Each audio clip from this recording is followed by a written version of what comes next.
নমস্কার, নিউজ টাইমে আপনাদের স্বাগত। আপনাদের সঙ্গে রয়েছে আমি সৌমজিৎ। এই মুহূর্তে যে বড় খবরের দিকে নজর রাখবো, যাবজ্জীবন কারাদণ্ডের নির্দেশ সঞ্জয় রায়কে। আরজিকর ধর্ষণ খুনের ঘটনায় যাবজ্জীবন কারাদণ্ডের নির্দেশ দেওয়া হয়েছে।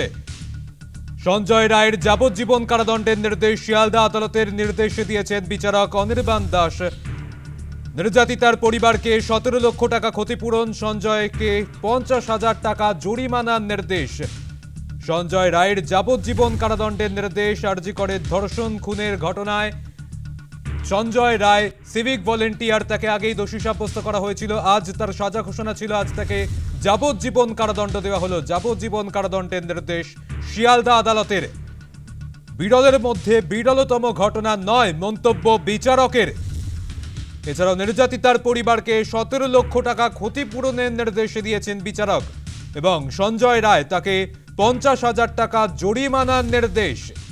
আবারও আপনাদের জানিয়ে রাখবো, আরজিকরের ধর্ষণ খুনের ঘটনা শিয়ালদা আদালতের 210 নম্বর কোর্ট রুমের দিকে নজর ছিল। আজ সঞ্জয় রায়, তাকে কি সাজা দেয় আদালত সেদিকেই নজর ছিল। এবার তার সাজা ঘোষণা হলো, যাবজ্জীবন কারাদণ্ডের নির্দেশে দেওয়া হয়েছে সঞ্জয় রায়কে।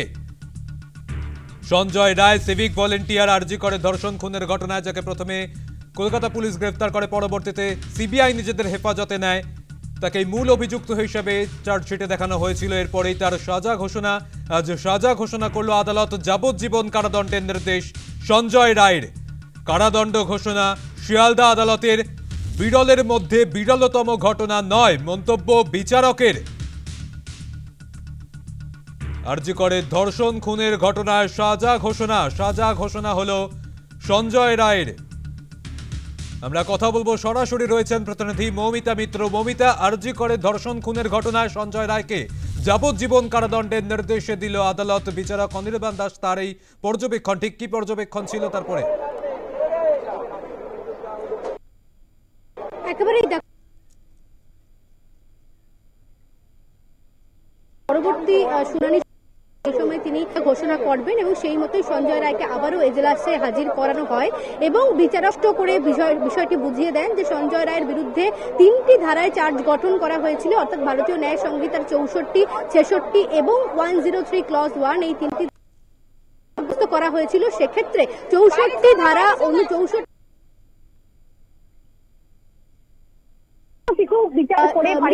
বিচারকের যেটা বক্তব্য যে এই ঘটনা সমস্ত কিছু বিচার করে পারিপার্শ্বিক যাবতীয় বিচার প্রক্রিয়া যেভাবে চলেছে সমস্ত দিক বিচার করে বিচারকের যেটা মনে হয়েছে যে এই ঘটনা বিরলের মধ্যে বিরলতম অপরাধ নয়।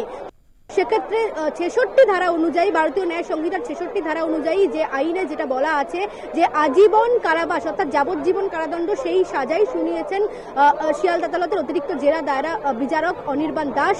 এবং তারই সঙ্গে রাজ্য সরকারকে নির্দেশ দেওয়া হয়েছে যে নির্যাতিতার পরিবারকে 17 লক্ষ টাকা ক্ষতিপূরণ দিতে হবে এবং অবশ্যই এই রায়কে চ্যালেঞ্জ করে নির্যাতিতার পরিবার তারা যে কোনো সময় উচ্চতর আদালতে যেতে পারেন, তারা হাইকোর্টের দ্বারস্থ হতে পারেন। তবে সেক্ষেত্রে সেই পথ খোলা থাকছে। আপাতভাবে যে নিম্ন আদালতে যে এতদিন ধরে যে 9ই আগস্টের এই ঘটনা ঘটার পরে একেবারে 5 মাস 11 দিনের মাথায় আজকে অর্থাৎ 164 দিনের মাথায় সাজা ঘোষণা করা হলো এবং সেক্ষেত্রে সিভিক ভলান্টিয়ার সঞ্জয় রায় একমাত্র অভিযুক্ত হিসেবে যার বিরুদ্ধেই চার্জ গঠন করা হয়েছিল তাকে যাবজ্জীবন কারাদণ্ডের সাজা শুনিয়েছেন বিচারক অনির্বাণ দাস। এবং অবশ্যই এই সাজার পেছনে যেটা যে কারণ বা যে ব্যাখ্যা তিনি দিয়েছেন বিচারক, তিনি বললেন যে এটা একেবারেই বিরলের মধ্যে বিরলতম অপরাধ নয়। সেক্ষেত্রে তাকে যাবজ্জীবন কারাদণ্ড, কারাবাস অর্থাৎ জীবন কারাবাস তাকে ভোগ করতে হবে এবং সেই সাজাই কিন্তু আজকে অর্থাৎ যে সঞ্জয় রায়ের যে পরিণতি কি হবে, তাকে কি সাজা দেওয়া হচ্ছে, যেদিকে গোটা দেশের মানুষের নজর ছিল এবং যেটা শিয়ালদা আদালতের তরফে একেবারে কিছুক্ষণ আগেই 2:50 ঘোষণা যে ধর্ষণ এবং খুনের ঘটনা আরজিকরে তরুণী চিকিৎসককে, কর্তব্যরত তরুণী চিকিৎসককে ধর্ষণ করে খুনের ঘটনায় সঞ্জয় রায়কেই একমাত্র অভিযুক্ত হিসেবে তাকে দোষী সাব্যস্ত করা হয়েছিল এবং তাকে একেবারে যাবজ্জীবন কারাদণ্ডের সাজা। এত আগেও সকালে যে শুনানি চলছিল সেই শুনানিতেও কিন্তু সিবিআই এর আইনজীবীর তরফ থেকে সওয়াল করা হয়েছিল যে তরুণী চিকিৎসক তিনি তার কর্মস্থলে তার মৃত্যু হয়েছে, একজন চিকিৎসক যার কথা ছিল মানুষের সেবা করার, সেক্ষেত্রে তার কর্মস্থলে তাকে মরতে হয়েছে এবং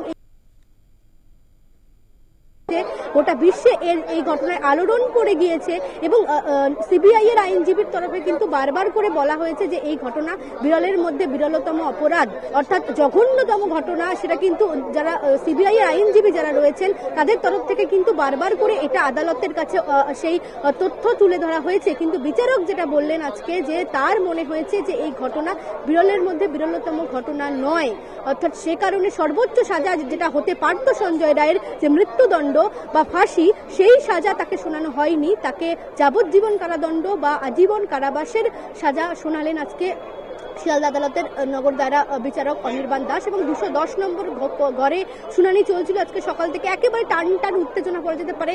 প্রত্যেকে নজর রেখেছিলেন, প্রত্যেকে অপেক্ষা করছিলেন আজকের এই শুনানির দিকে, আজকের এই সাজা ঘোষণার ক্ষেত্রে কি সাজা ঘোষণা করা হয়। এবং সেক্ষেত্রে অনেকেই সর্বোচ্চ শাস্তির জন্য কিন্তু দাবি জানিয়েছিলেন। নির্যাতিতার পরিবার তারা যেমন বিচারকের উপরে ভরসা রেখেছিলেন, তারা বলেছিলেন যে সর্বোচ্চ সাজা হোক।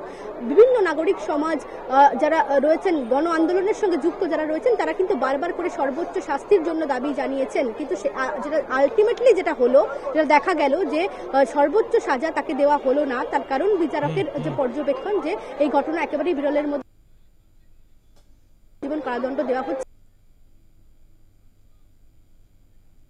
নৃশংসভাবে তাকে ধর্ষণ করে খুন করা হয়েছে, সেভাবে জঘন্যভাবে তাকে নৃশংসভাবে তাকে ধর্ষণ করে খুন করা হয়েছে। সেখানে সরকারি প্রতিষ্ঠান এবং সেই প্রতিষ্ঠানে একেবারে কর্মরত অন ডিউটি অবস্থায় ছিলেন তরুণী চিকিৎসক, যে কারণে জরিমানা ক্ষতিপূরণ আইনজীবী কি বলছেন শোনাবো আপনাদের। 7 লাখ টোটাল 17 লাখ আর 10 লাখ কমিশনার জাজমেন্ট টোটাল বেরোবে। পয়েন্ট টু পয়েন্ট আমরা যেটুকু শুনে এলাম এটাই দেওয়া হচ্ছে। আজকে সঞ্জয় রায়, আমরা পরের দিকে ঢুকেছি, সঞ্জয় রায় কি বল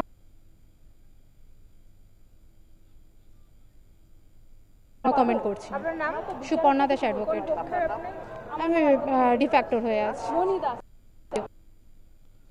আমি আবারও চলে যাব, আমাদের সঙ্গে রয়েছেন প্রতিনিধি মমিতা মিত্র। মমিতা, তুমি যেমনটা বলছিলে,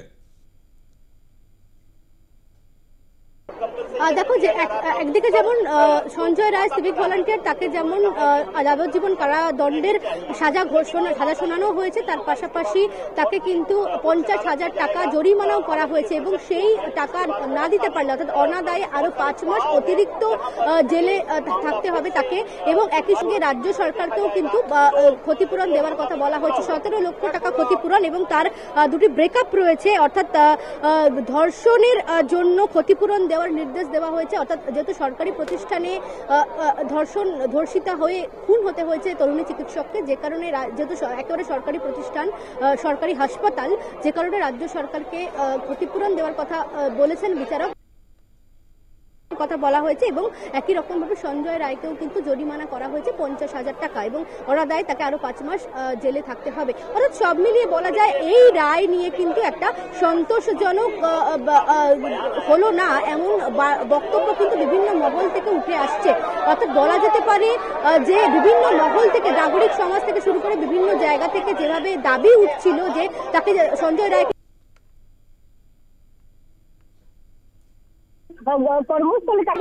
এই তরুণী চিকিৎসককে ধর্ষিতা হয়ে খুন হতে হয়েছে, তার সঙ্গে যে ঘটনা ঘটে গিয়েছে, একেবারে সিবিআই এর আইনজীবী থেকে শুরু করে বিভিন্ন সময় বিভিন্ন মহল থেকে কিন্তু সর্বোচ্চ শাস্তির জন্য সওয়াল করা হয়েছিল। কিন্তু বিচারক সেটা মনে করেননি। বিচারকের পর্যবেক্ষণ যে এই ঘটনা একেবারেই বিরলের মধ্যে বিরলতম অপরাধ নয়, সেক্ষেত্রে তাকে যাবজ্জীবন কারাদণ্ডেই দণ্ডিত করা হলো সঞ্জয় রায়কে। এবং অবশ্যই এই রায়কে চ্যালেঞ্জ করে যে কোনো মুহূর্তে কিন্তু নির্যাতিতার পরিবার তারা উচ্চতর আদালতে যেতে পারবেন, অর্থাৎ হাইকোর্টে তারা কিন্তু অ্যাপিল করতে পারবেন। অর্থাৎ এখনই যে একেবারে যাবজ্জীবন কারাদণ্ড মানে এখানেই যে আইনি রাস্তা শেষ হয়ে গেল এমনটা কিন্তু নয়।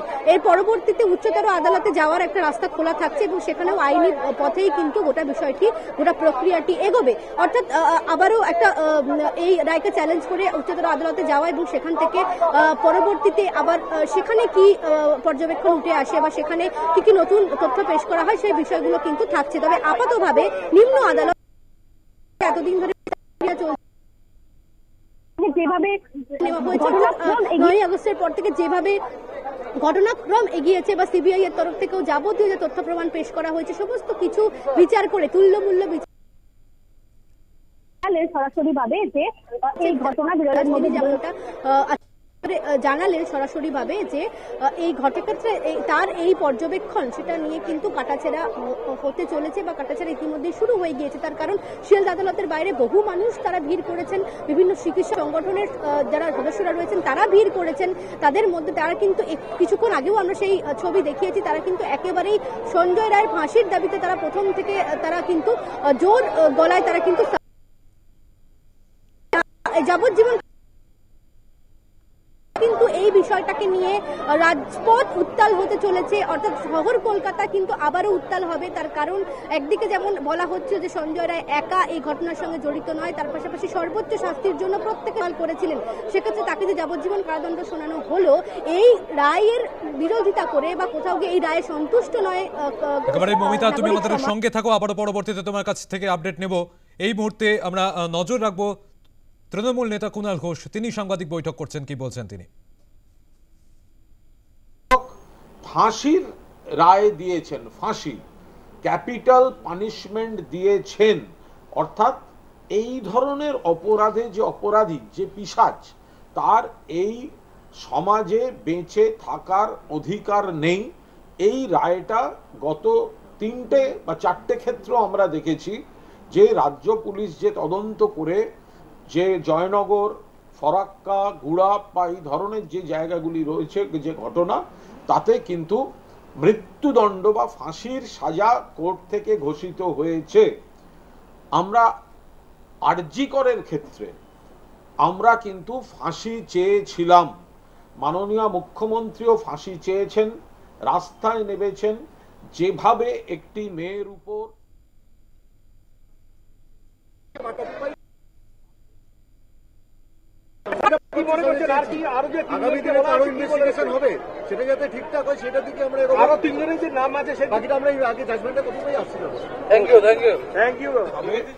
এটা আমরা সবাই এটা বলেছিলাম যে ফাঁসি চাই। মাননীয় মুখ্যমন্ত্রী বলেছেন, কারণ এই পিশাচ, এই পৈশাচিক দৃষ্টান্তমূলক শাস্তির দরকার ছিল, দৃষ্টান্তমূলক শাস্তি এবং কঠোর শাস্তি। এই অপরাধের ক্ষেত্রে কিন্তু সেটা মৃত্যুদণ্ডই যথাযথ শাস্তি হতো বলে মাননীয় মুখ্যমন্ত্রী মনে করেন, সর্বভারতীয় তৃণমূল কংগ্রেস মনে করে, কলকাতা পুলিশও সেই মনে করার ভিত্তিতেই তদন্ত শুরু করেছিল।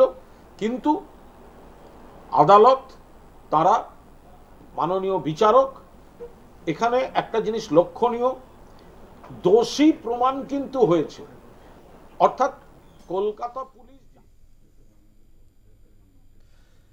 সঞ্জয় রায় তারকে যাবজ্জীবন কারাদণ্ডের নির্দেশ দেওয়া হয়েছে। আরজি করে ধর্ষণ খুনের ঘটনা, চিকিৎসককে ধর্ষণ খুনের ঘটনায় এবার সিভিক ভলেন্টিয়ার সঞ্জয় রায়, তাকে দোষী সাব্যস্ত করা হয়েছিল শনিবারই। আজ তার সাজা ঘোষণা ছিল, তাকে যাবজ্জীবন কারাদণ্ডের নির্দেশ দিলেন বিচারক অনির্বাণ দাস। 5 মাস 11 দিনের মাথায় তার সাজা ঘোষণা হলো। সঞ্জয় রায়ের যাবজ্জীবন কারাদণ্ডের নির্দেশ বিরলের থেকে বিরলতম নয় মন্তব্য করেন বিচারক। এই ঘটনাকে বিরলের মধ্যে বিরলতম নয় মন্তব্য বিচারকের। নির্যাতিতার পরিবারকে 17 লক্ষ টাকার ক্ষতিপূরণের নির্দেশ দেন তিনি। এছাড়াও সঞ্জয় রায়, তাকে 50,000 টাকার জরিমানার নির্দেশ দেওয়া হয়েছে। জরিমানা অনাদায়ে 5 মাসের হাজতবাস। যেভাবে মৃত্যু হয়েছে ক্ষতিপূরণ হয় না মন্তব্য বিচারকের। ক্ষতিপূরণ চাই না জানায় নির্যাতিতার পরিবার।